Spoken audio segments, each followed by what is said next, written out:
Hello friends, welcome to மகா tip channel. இன்றைக்கி வீடியோவில் போத்தீஸ் ஸ்வர்ணமஹாலில் ஆஃபர்ஸ் போயிட்டுருக்கு. என்னென்ன ஆஃபர்னு இந்த வீடியோவில் நம்ம பார்க்கலாம்.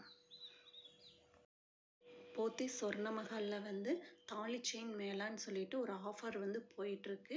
நம்ம சூஸ் பண்ணுற தாலி செயினுக்கெல்லாம் லோயஸ்ட் வேஸ்டேஜ் கொடுக்குறாங்க.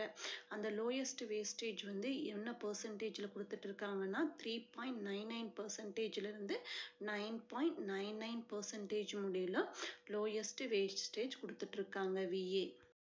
நம்ம சூஸ் பண்ணுற தாலி செயினை பொறுத்து தான் இந்த பர்சன்டேஜ்குள்ளே தான் நமக்கு வேஸ்டேஜஸ் வரும். நெக்ஸ்ட் என்ன ஆஃபர் போயிட்டுருக்குன்னா, நம்ம சூஸ் பண்ணுற தாலி செயினில் டைமண்ட் முகப்பு இருந்ததுன்னா அதில் 10,000 rupees டிஸ்கவுண்ட் கொடுக்குறாங்க பெர் கேரட்டுக்கு. இந்த ரெண்டு ஆஃபர் தான் போத்தீஸ் ஸ்வர்ணமஹாலில் இப்போ போயிட்டுருக்கு.